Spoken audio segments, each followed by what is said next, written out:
মুস্তাফিজকে নিয়ে চরম নাটক বিসিবি ও চেন্নাইয়ের। সব এবার ফাঁস করে একই বলল মোস্তাফিজুর রহমান। দর্শক, এবারের আইপিএলে 2 কোটি ভিত্তিমূল্যতে চেন্নাই কিনে নেয় মোস্তাফিজুর রহমানকে। উদ্বোধনী ম্যাচ থেকেই দাপটে বোলিং করে মোস্তাফিজুর রহমান রীতিমতো চমকে দিয়েছিলেন সবাইকে। তবে ম্যাচ যত যাচ্ছিল মুস্তাফিজ যেন তার কাটার বোলিং এর ধার কমে আসছে। যেখানে এবারের আইপিএলে ইতিমধ্যে মোস্তাফিজ 7টি ম্যাচ খেলে ফেলেছেন।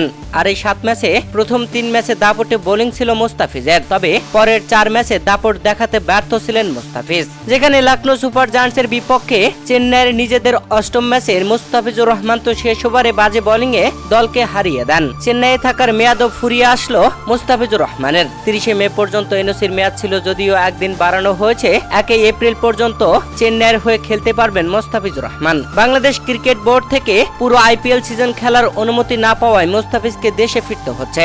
এবার চেন্নাইও তাকে বিদায় জানাচ্ছে। দর্শক, চেন্নাই তাদের অফিসিয়াল ফেসবুক পেজে একটি ভিডিও আপলোড করেছে, যেখানে মোস্তাফিজুর রহমান জানিয়েছেন তার ক্রিকেটার হয়ে ওঠার গল্প।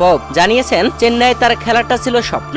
এখানে মোস্তাফিজুর রহমান নিজের জীবন বৃত্তান্ত নিয়ে বাংলা ভাষায় বুঝিয়ে দিয়েছেন সবাইকে। দর্শক, কিভাবে মোস্তাফিজুর রহমান কাটার বোলিং শিখলেন, কিভাবে জাতীয় দলে আসলেন, কিভাবে আইপিএল এ নিজের নাম কামালেন, আর এখন তিনি তার স্বপ্নের দল চেন্নাইয়ের হয়ে খেললেন। দর্শক, আপনার কাছে কি মনে হয়, মুস্তাফিজকে কি আইপিএল এর পুরো সিজন খেলার জন্য বাংলাদেশ ক্রিকেট বোর্ডের উচিত ছিল অনুমতি দেওয়া?